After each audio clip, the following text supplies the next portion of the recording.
they've got 10,000 people doing 200 people's jobs. What they're trying to do is eliminate those. Mm-hmm. We're going to cut funding to these agencies that are just wasting money and saying, hey, we need you guys to make yourself more efficient. They're spending like $1.2 million in like Dunkin' Donuts coffee K-cups per year, but 80% of the workforce that was in that building was working from home. So why do you need $1.2 million worth of K-cups?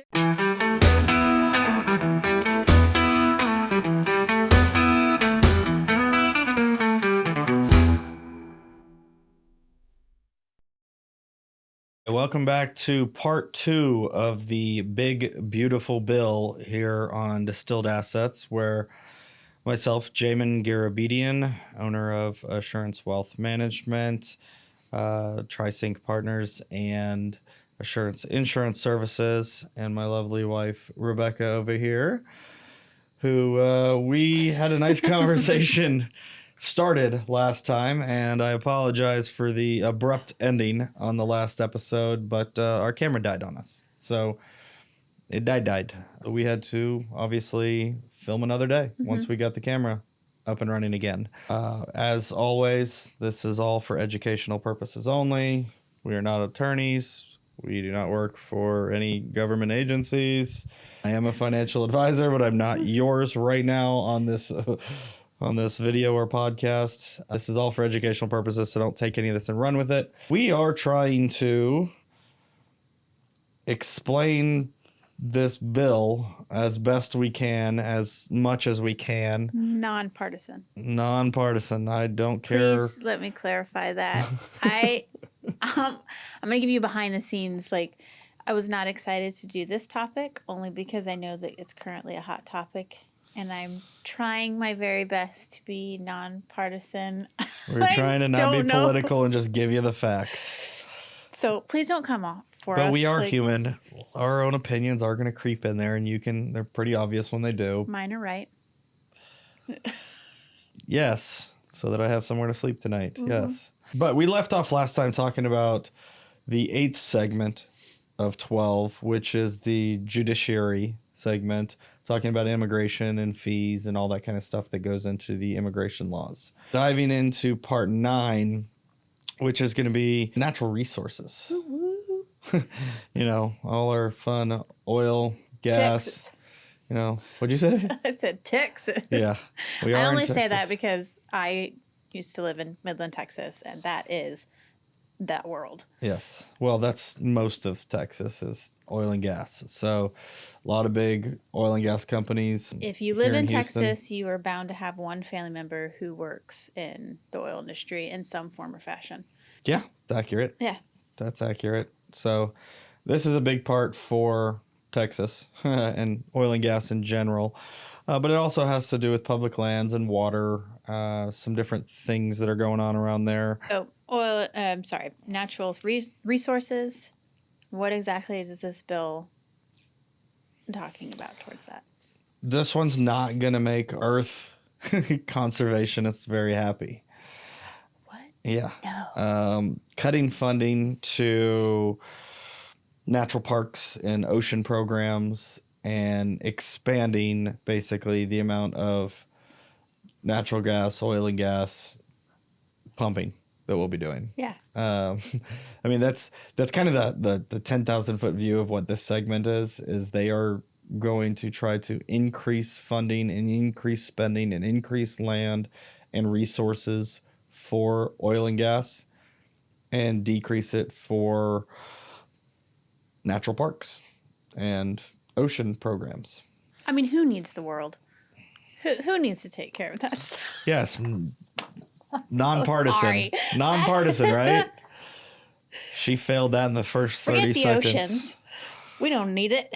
I mean, yes. Essentially, environmentalists are not very happy about this. Look, this is not a surprise. I'm assuming is that it's been kind of known that this was going to be something that the administration was going to tackle. As far as wanting to drill more, to put more into that. Drill, baby, drill. Yes, I mean, this is a major industry for our country, and becoming oil independent has been a goal of many presidents for a long time. Right. I mean, we can look at everything going on in Iran right now. They're one of the biggest players in the world as far as oil. And if they just decide to cut off the spigot to the U.S., that's a big problem for us. Well, So yes. trying to become oil independent, I think, is what we're going for here, so that we aren't relying on other countries' oil as much as we are now. And that's what this bill is intended to do, is try to get us more towards The oil United independence. States being dependent on itself. Yeah. Okay.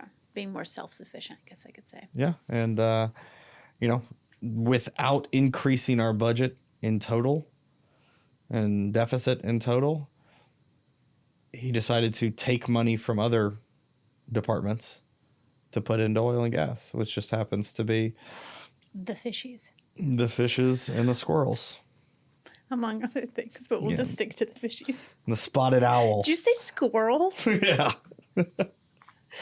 Who needs squirrels? What do they do anyway? Collect nuts. Okay. That's helpful. Get into your attic. I don't know. Okay, so that's pretty. That's I mean, it's pretty basic. It's pretty upfront. It's something that we knew was coming for a long time. This bill is just kind of stepping that foot forward. I would say that's probably the least complicated part of this bill. Because I think it's the most obvious. It's the one that we knew was coming. Yeah. I mean, that does make me love the Yellowstone Park TikToks. I don't know that I've seen those. Okay, if you're watching, listening, whatever, you have to go find them on TikTok. It's amazing and beautiful. But I digress. Okay. Continue. All right, so now we're on to oversight and government reform. Yeah, we've got some clients who have kids in with federal jobs, Washington and such. But I mean, it's federal jobs all over the country. It's not just Washington. Essentially, what they're doing is cutting funding, and that could mean less jobs. That could just mean less bonuses. That could mean decreased wages for federal employees. I think we've seen a lot of this with the Doge committee, or whatever you want to call them, where they're finding that a lot of these government agencies have a lot of redundancies. They've got 10,000 people doing 200 people's jobs. So what they're trying to do is eliminate those. Mm-hmm. We're going to cut funding to these agencies that are just wasting money, and saying, hey, we need you guys to make yourself more efficient. Let's stop buying. What was the thing that they saw? Oh, it was some They're spending like $1.2 Coffee or million cookies? in like Dunkin' Donuts coffee K-cups per year, but 80% of the workforce that was in that building Was was working working from from home. So why do you need $1.2 million worth of K-cups they're storing in it the away. office for the apocalypse? Yeah. Yes, because that K-cup machine will still work. I'm sure. So yeah, so it's stuff like that. It's we don't need 200 dozen donuts sent to an office of 12 people. Okay, I mean, and I'm making those numbers assuming- up, but you guys get the idea. Is that essentially our government just overspends, and they're trying to the big beautiful bill here is trying to limit that spending, and it's going to either be one of two things. They're going to fire people, or they're just going to keep everybody but reduce all their wages and bonuses. And this includes teachers. I think it could. I don't know. I don't know that it does, because This these is are just federal federal. jobs. Okay. Yeah, these aren't. I don't think this is teachers, because it's just federal jobs. From what my understanding of going through it, this is all federal employment. Okay. Yeah, that makes sense. So it could be cut. It could be Like Department of Education? Yeah. Okay. Well, that's a federal funded, which I think actually that one they're just trying to get rid of completely, but we'll see. Okay, so now we're on to the 11th portion of this. And this has to do with roads and air traffic. The kind of the infrastructure of the United States. I mean, this is air traffic, this is vehicles, this is highways, this is bridges. I mean, this is just the entire infrastructure in the country, and what spending is going towards that. I think they're going to increase the vehicle registration fees. Yes, that'll affect all of us, but they're trying to essentially bring more money. My opinion is that they're trying to bring more money from like our registration fees to go towards paying for highways and road maintenance and stuff like that, rather than government dollars. They're trying to decrease the government budget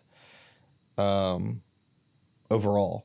And so they're trying to find other ways of, because obviously the roads still need to get fixed. The bridges still need to be maintained. All this still needs to happen. So they're trying to find other ways of doing that, of funding that, rather than coming out of the U.S. government's checkbook, because we're obviously trying to reduce this deficit. We can't keep spending like we are and reduce the deficit. Okay, so more fees. Yeah. And they're adding funding to the Coast Guard ships, air traffic control systems, all of that to make it expanded, I guess is the best word. They're trying to expand on everything that the Coast Guard's doing. And then obviously air traffic controls is a big one. I would assume that some of that has to do with safety and securing our borders. I would assume, because if they're dumping a bunch of money into the Coast Guard and ports, that's a way of protecting from illegal trafficking through shipping, trying to help with air traffic control and the airlines and airports. I'm assuming that's, again, to control what's coming in and out of this country, or who's coming in and out of this country. I would assume. That was kind of my take on it. Look, I'm all for that if I can keep my shoes on. Your global entry still stays. Yeah, and keep in mind that then when you guys are listening to a lot of this, there are thousands upon thousands of pages in this thing, and we are trying to break it down. We're skimming the top. Yeah, we're trying to break it down as much as possible, and I'm also kind of giving you my outlook on why I think they're trying to do these things. I could be incorrect, okay? I'm not a politician. I'm not somebody who can even remotely know what's going through Donald Trump's mind and his purpose behind all these things. I'm just trying to get you guys to know what is on this bill, how it could affect you, where you can look for changes, and then, if you want to dive deeper in any one of these sections, you can always go to the government website and read the entire thing yourself. It's all on there. But there's a lot. There's a lot. And so we're trying to cover as much of it as we can, as quickly as we can, but we can't dive deep into all thousands of pages that are in there. Correct. Fair? Because I don't think that our nonpartisan co-host over here would mentally survive going through this thing. If it would come with an audiobook, I'd be like, okay. There's no way. But I don't think I could. That'd be so I could boring. get through 1,000 pages. Now, I feel like on the other side of that, someone might get mad and say, it is, like, you should read. I 100% believe that you should read the 1,000 pages. You should be well informed. Just right now. Yeah. It's a lot. In addition, In addition to everything that's going on in the world. I mean, let's be honest, that we're now in a time in which we have so much news coming at us that there's inaccuracies. There's things are being spun to make it sound differently. So I do think that it is our job to go through all the weeds, I guess you could say, and get the correct information. But right now, overwhelming. Right now we're going through this at a high level also, just because nothing is for sure yet. This thing could get changed 10 times before it gets passed.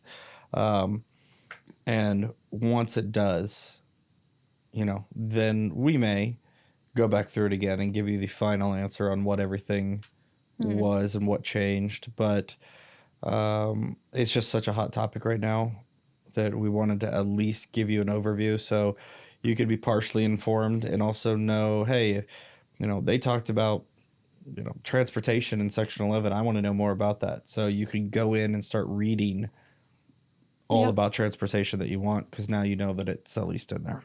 And then the last segment that we're going to go through, and this one's could take a little bit, and probably out of all of these, if there's a section of this that we dive super deep into once the bill passes, it would be this, which is what's considered the ways and means portion of the bill, which is kind of a full breakdown of taxes and what changes tax-wise.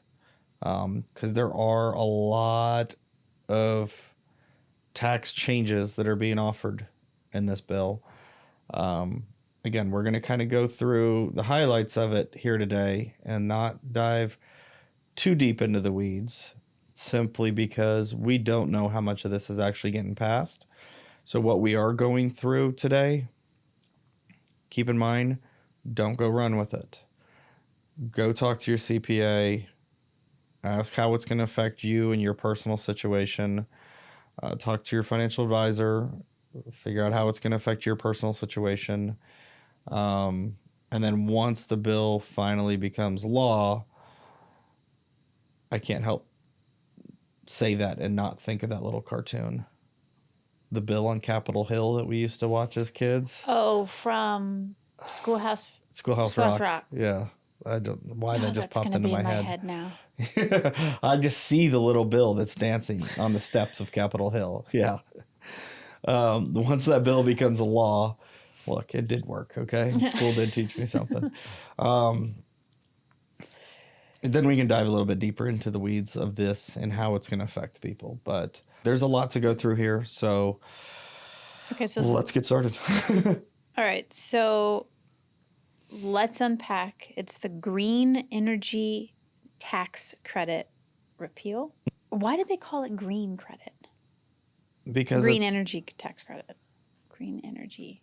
Because it's green energy. It's wind, solar, water. All right. It's green. Understand.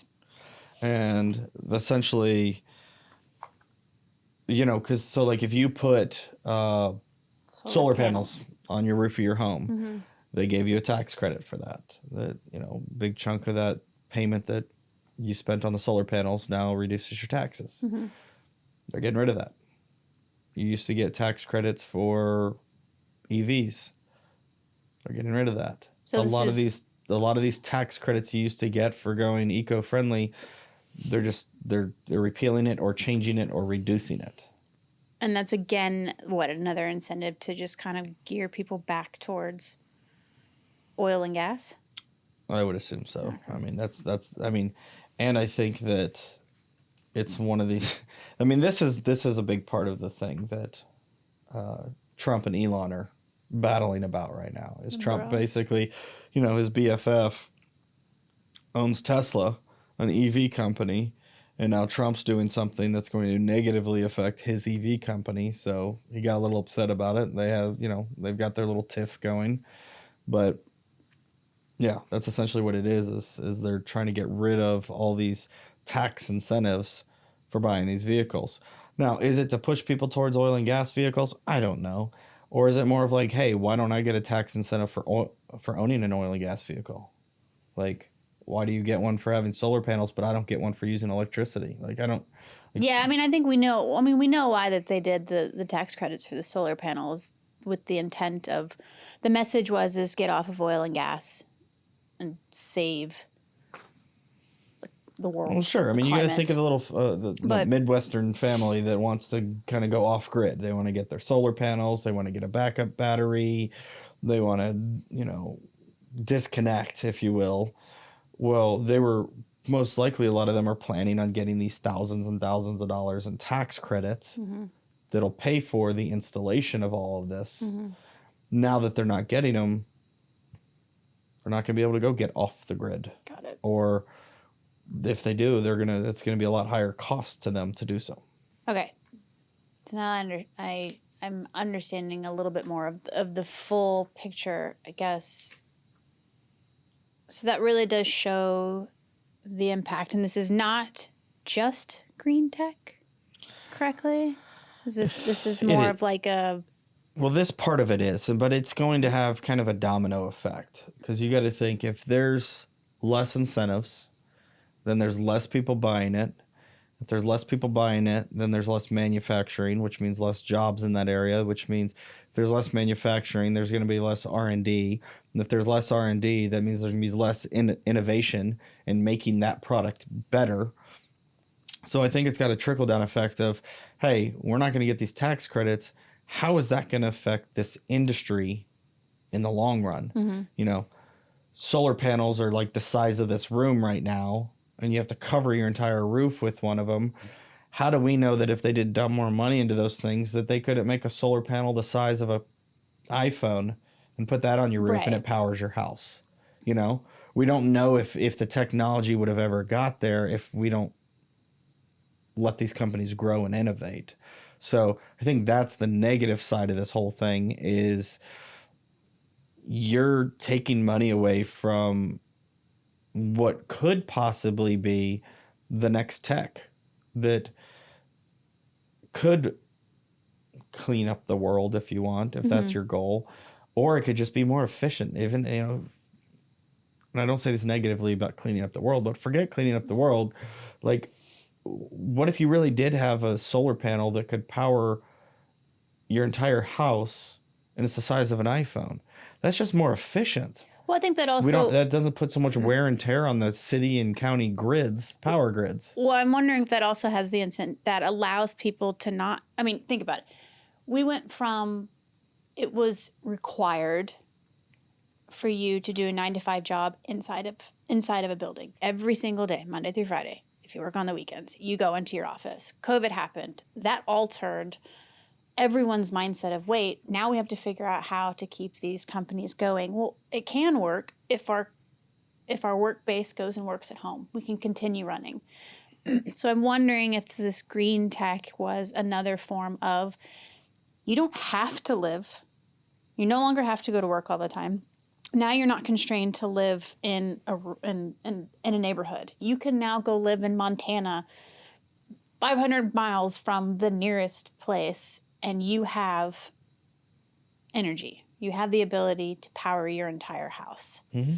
So I think that's the other catch is that there is this solar allowed people to live not just off grid, but live away from the general public and do it effectively. I think that will have an effect. Yeah. And you got to think, I would love to have solar panels on our house. if it were that important to people, they're still going to do it anyway. It's just going to be more expensive for them. I mean, I don't know what the cost is to put solar panels up. Cities, counties, states may still step in and subsidize some of this stuff. Mm-hmm. They may start giving their own incentives. I mean, the one that I always think of is California. I mean, California is so adamant on trying to be green with everything. Mm-hmm. And they are the highest or one of the highest tax collectors state-wise in the country. Why don't you guys just incentivize? You know, why doesn't California why does the federal government have to give the tax credit? The state could give a tax credit on the state income tax. Instead of, you know, relying on the federal government to do it, if your state wants to go green, you subsidize it. Take your state income, your state tax dollars, and you go and subsidize it and pay for it. Okay. You know, I think I see both sides of this one, but I'm a fan of getting these subsidies for certain topics out of the federal government's control. Like, let's not leave it on the federal government. If a state wants to do something, let the state do it. Yeah, I guess I just never understood why there's such an issue of the federal versus the state. Like, why is it all of a sudden becoming this, why don't we have a state decide? Well, it has something to do with trillions of dollars in deficit. True. I mean, our federal government has been paying for so many things for so long, for so many people. And people, But my question is, who made that decision? a lot of people over the years, and they're realizing it's a bad idea. Mm-hmm. Huh. But it also has to do with, in my opinion, the amount of people that have now taken advantage of the system. Well, there's always going to be people that do that. Even if you create a system that works beautifully, you will always have people that will try to work it. Sure, but there's more now. There's more and more. People. Well, no, 2020 happened, like you talked about. People started working from home. Mm-hmm. People were collecting bigger paychecks off of unemployment than they were at their jobs. So a lot of those people just didn't go back to work. Damn, I wish I'd known about that. No, see?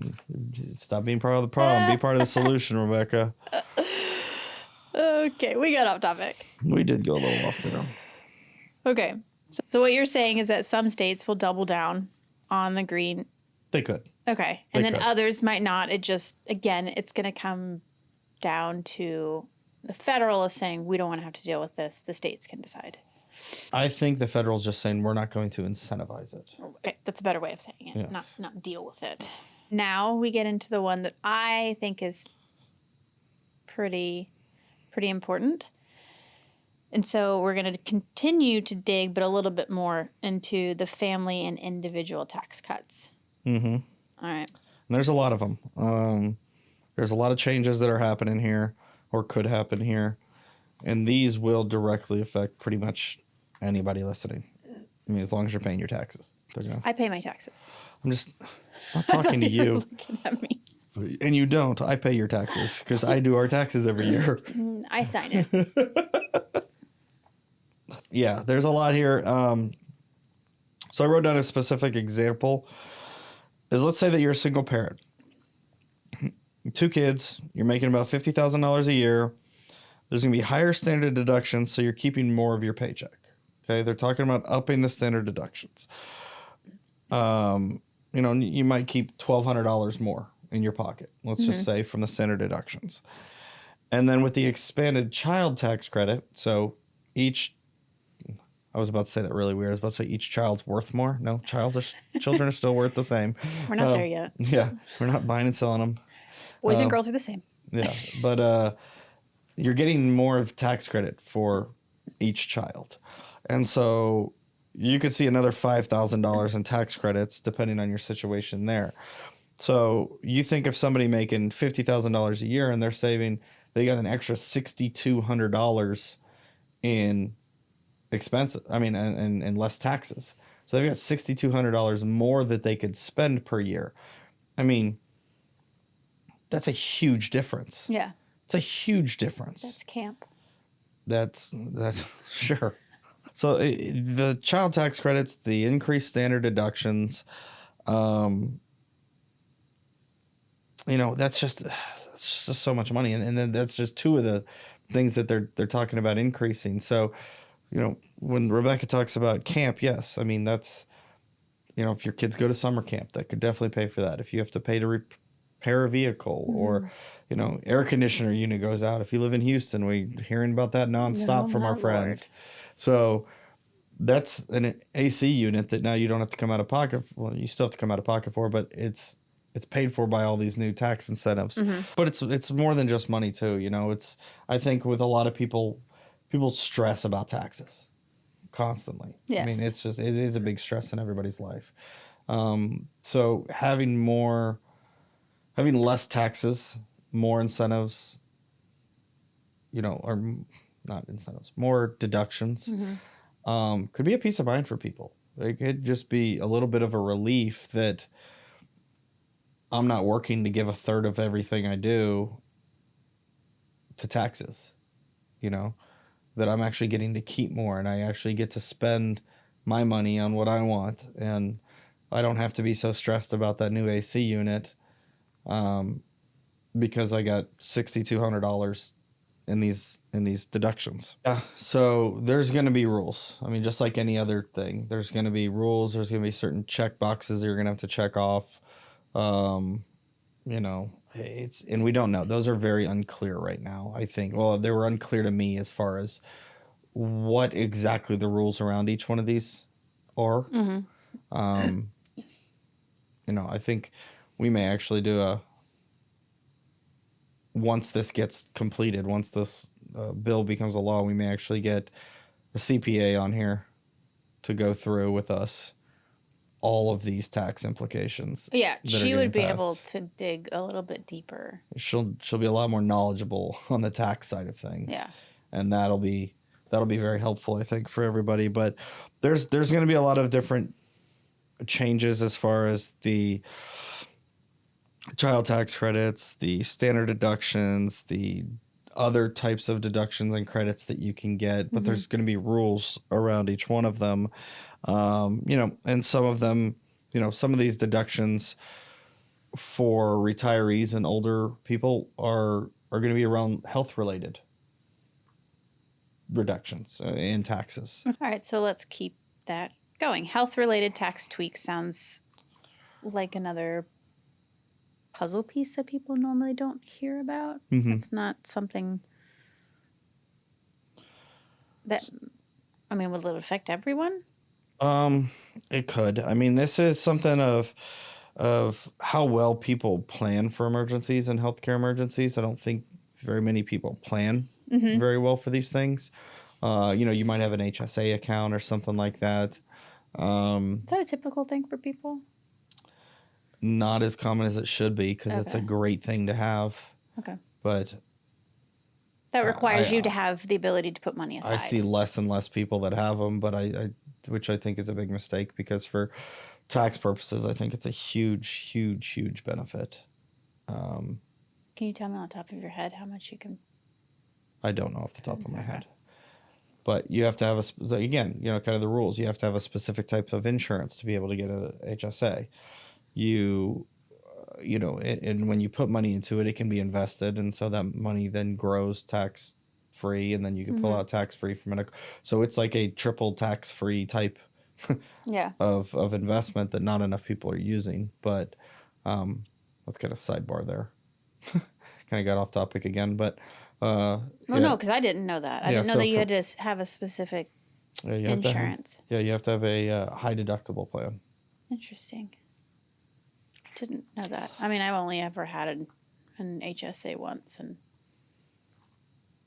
I didn't do much with it. Yeah, so there's HSAs, there's FSAs that are flex spending accounts that you can use for healthcare. I mean, there's some ways, but a lot of people just don't do it because I think a lot of it has to do with the cost of everything these days. Yeah. And the amount of taxes that you're paying. So everybody's trying to keep every cent of their paycheck going into their checking account so that they can buy all this stuff. So there's less and less people, I think, putting towards things like that. Okay, so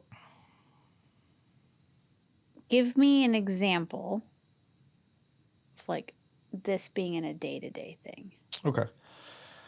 So let's go with the HSA. We were just talking about that. Let's say that you've got a couple in their 60s and they're trying to put money into an HSA for health expenses. As you get older, your health costs tend to be a little bit higher. So they're trying to sock away some money into an HSA. What this bill is proposing is that we increase the amount that you can put into an HSA. Okay. So, you know, and obviously the more that you can put into an HSA, that's the more that can get invested. So it's more that can grow. It's the whole compounding effect. It's more money growing on top of more money. And so by raising that contribution limit to the HSA, people will now be able to, for people who haven't had them before, will be able to catch up quicker, get more dumped into that HSA faster. So if you've never had one, you turn 60, say, hey, I'm retiring in 5 to 7 years, and I'm now going to start dumping a whole bunch of money into this HSA. Well, this increased limit allows you to do that a little bit easier. So it'll allow you to, this couple in their 60s, to start dumping money into this HSA, dump more money into it, allow it to grow, retire in 7 years, and now they've got a big nest egg of money, if you will, in an HSA that they can go spend on, because a lot of people think Medicare pays for everything. Medicare doesn't pay for everything. There's still some major expenses that you have to pay for healthcare wise, especially if you have any sort of major health incident. Depending on what Medicare plan you have, a lot of that may not be covered. So it's got to come out of somewhere. Why not come out of a tax-free account like the HSA? So Okay. that's kind of how that would work for those people. Okay. So let's zoom out for a second. Okay. And let's talk about what these changes mean for the big picture, which is the economy, the big E word. So it's just like any time, I mean, this is the big argument that Democrats and Republicans have. And the Republicans typically have always wanted to lower taxes. Lower. And the reason for it is because they believe that if you lower taxes, that's more money that the people will have in their pockets, that they will now be able to go buy more products, whatever it is that they need to buy, whether that's food, clothes, shoes, houses, cars, whatever. They will go be able to buy more because they'll have more in their pocket. When they buy more, that makes the businesses more profitable. The businesses can now expand and hire more people, which makes more jobs available. More jobs available with more people making money means more taxes that are going to get paid. So because they're at a lower wage, but there's more people with jobs, the government's now receiving more tax money. But that's if the money goes back into the U.S. economy. Correct. Not which is what I guess the goal is that that's the goal with all the tariffs that Trump is trying to implement. Is these tariffs, the whole design of them is that manufacturing, jobs, everything like that stay in the U.S., that companies start hiring from within the U.S., start creating more manufacturing here in the U.S. versus going overseas for it. So the combination of the tariffs with the decreased taxes, hypothetically, and what I think they're trying to do is boost our economy by offering less taxes means more spending dollars. More spending dollars means these businesses are expanding. Expanding businesses means more jobs. And they're going to get those jobs here in the U.S. versus overseas because of the tariffs. They're going to do more manufacturing here versus overseas because of the tariffs. And all in all, it should boost the economy. It should mushroom cloud the economy. That's kind of the idea behind what they're trying to do, again, in my opinion. I'm not a professional economist. I'm not a politician, and I don't know what Trump's thinking, but that 1 + 1 = 2 to me. The tariffs plus the reduced taxes. That's if you can do it successfully. I mean, Well, that's for any plan. Yeah. But that's the game plan. I think it's to allow for more spending and spending to increase the economy. Okay. Sounds great. What's the downside? So the downside of this would be if it doesn't work, like you said. And so there are people out there that are saying that they think these tax cuts could reduce revenue for the government by $300 billion over the next 10 years. If that happens, then we're going to start cutting funding to other places. I mean, and in the worst case scenario, if you want to look at this from a worst case scenario, is they stop getting revenue, in the amounts of 300 billion. Well, that means let's cut revenue to healthcare. Let's cut it to transportation. Let's cut it from defense spending. I mean, all these different places. The money's got to come from somewhere. So if it's not going to come from taxes, who's going to get cut? So that's kind of the devil's advocate to the story that I told about raising jobs and doing manufacturing and boosting our economy. That's the flip side to it. Is it going to happen fast enough that the reduced revenue that the U.S. government is spending can be made up? And the only way to make that up is have more people with jobs paying more taxes or reducing spending. Those are the only two ways that you could make up for it. Okay. So if Trump seems to think that he can get this added revenue from the tariffs, that's one way of making it up. If the tariffs end up not making enough revenue because the companies decide not to go overseas and they get it here, now people are getting hired here, and those people are now paying taxes. That could make it up. I mean, nobody knows. Obviously, there's a bunch of economists. I mean, I think if you grabbed 15 economists, they're going to have 15 different viewpoints on Right. it.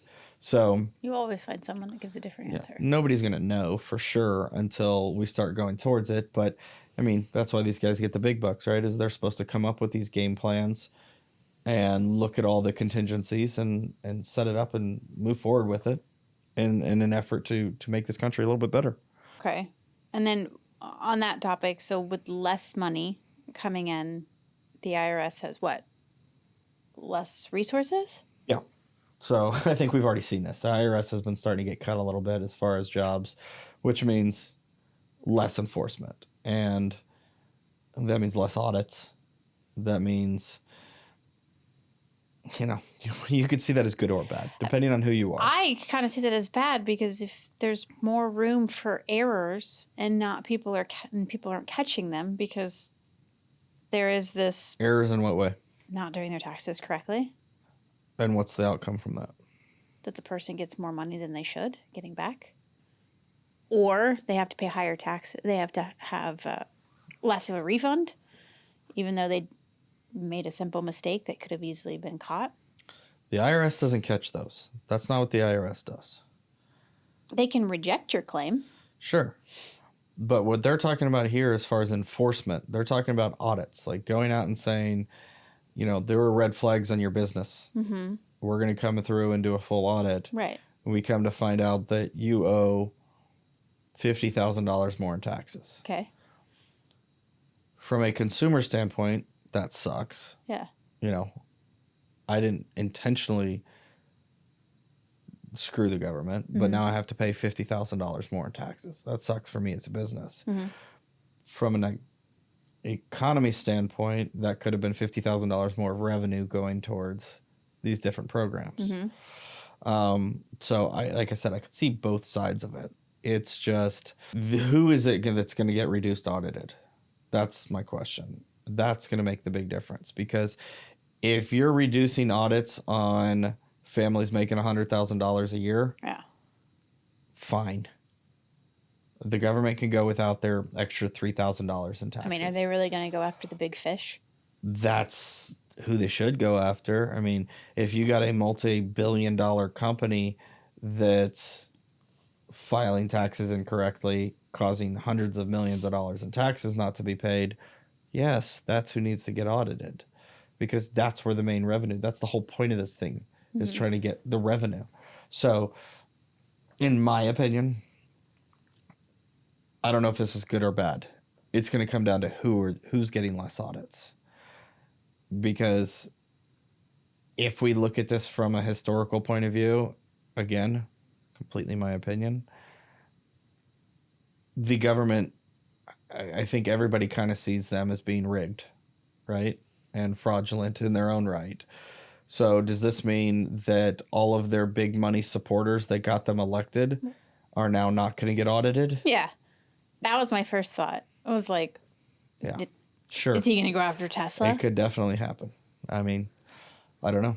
And we don't know. We don't know till it gets going, but I could definitely see where that could be a big issue. I mean, I can see, for me, there's so many moving parts that this is,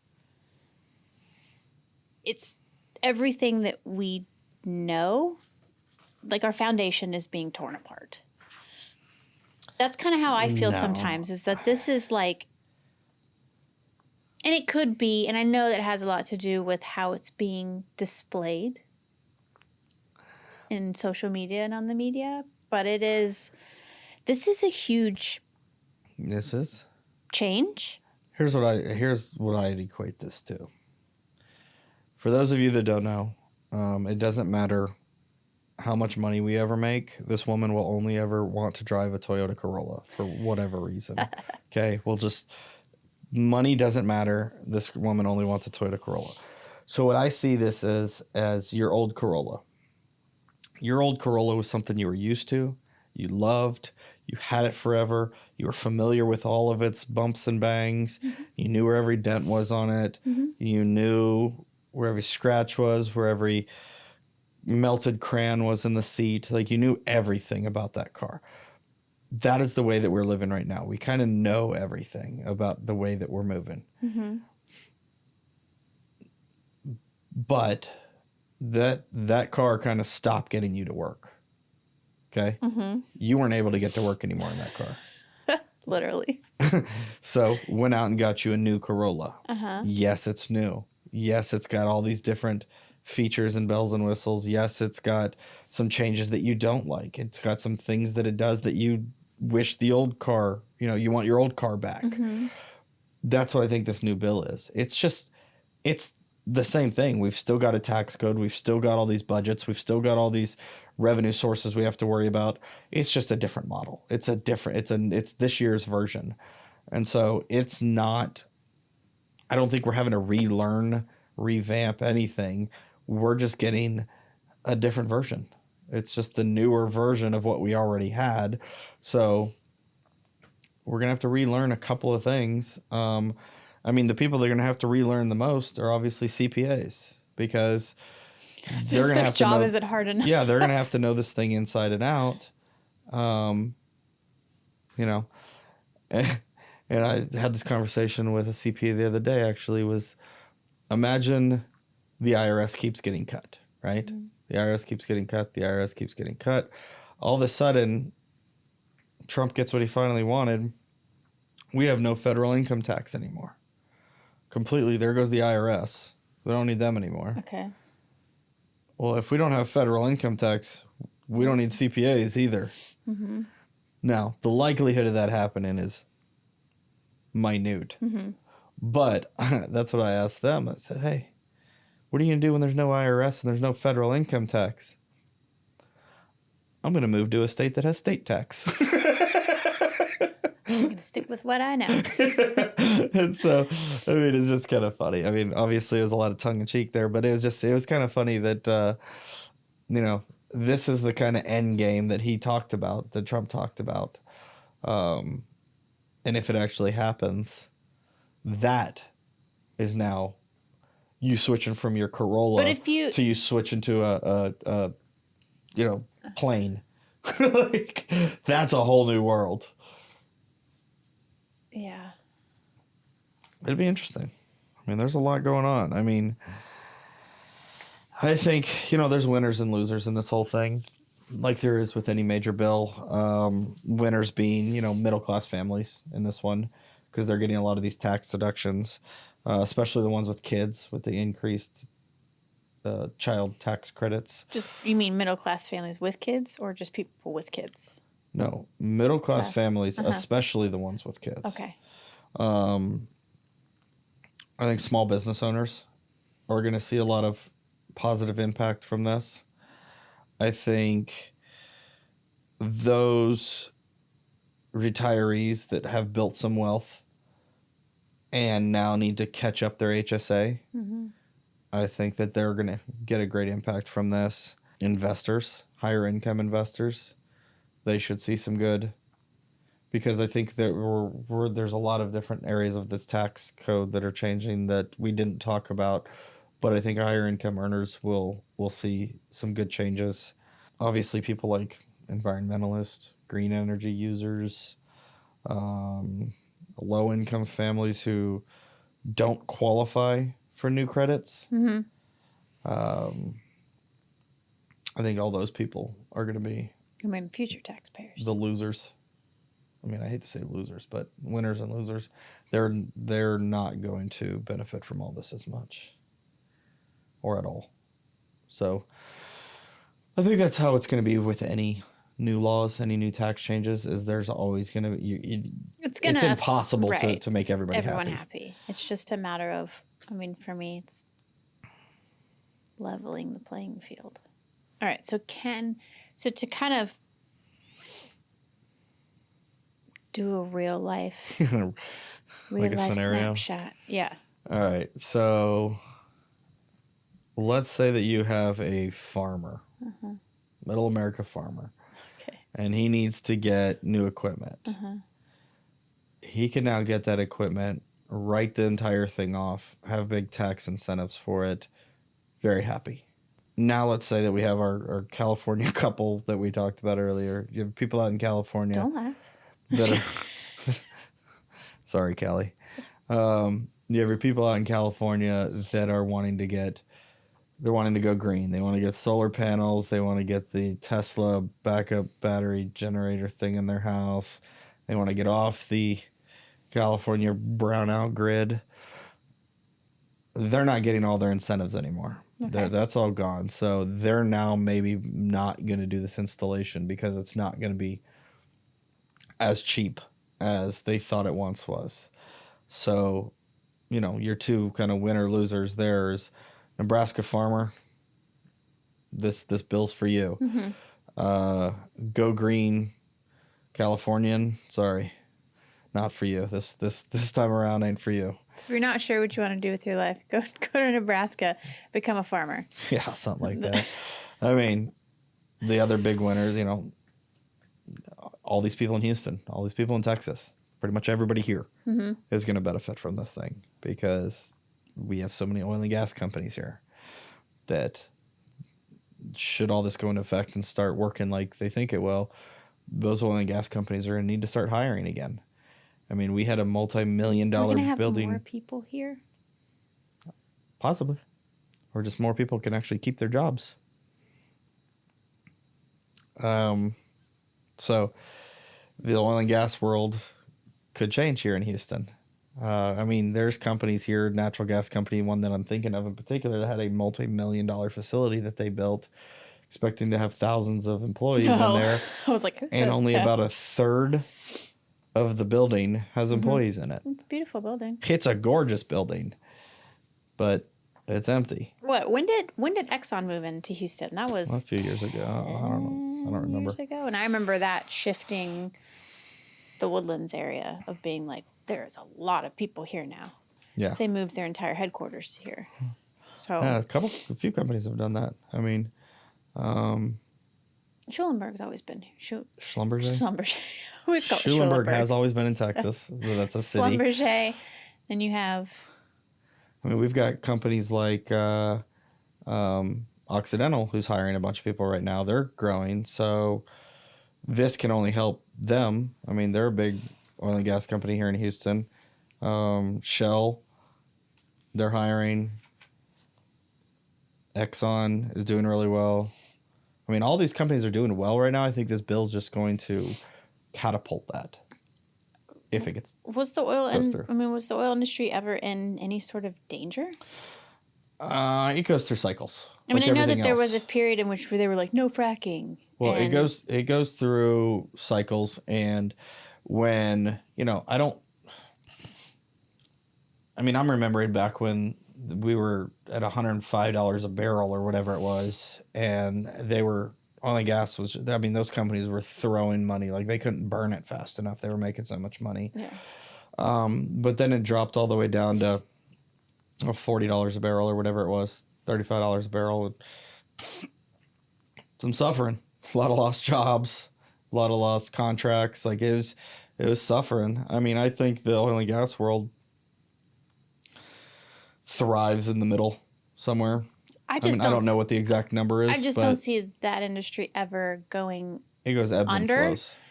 Because I'm just like, even if you threw all this money into, green energy, all these solutions, you would have to change a country and their infrastructure like that would just be insane. Well, we may find out if all these countries overseas that ship us all the oil cut us off. No. I really like my AC, so please don't do that. I don't want us to lose the ability to thrive. Electricity? Well, they all play a part. Jesus. AC runs on electricity.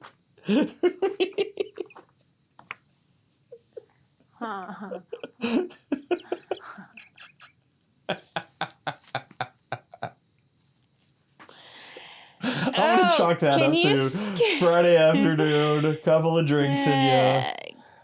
I was just honestly waiting for you to look at me and go, "You're pretty." Jesus. I thought about it. Just fuck you. I absolutely thought about it. Tootsie-footsie. Okay. So we've touched on a lot of this. I've touched on a lot of taxes. We've touched on all the other segments of this bill. Definitely didn't dive too far into this. I mean, as you guys can see, these were our talking points and notes to remember some of the facts and stuff that were in there. I mean, this is 20 pages. This doesn't even have and this is numbers. We didn't even go into depth. I mean, we didn't go into any sort of depth. And like I said, that was by intention. We did not want to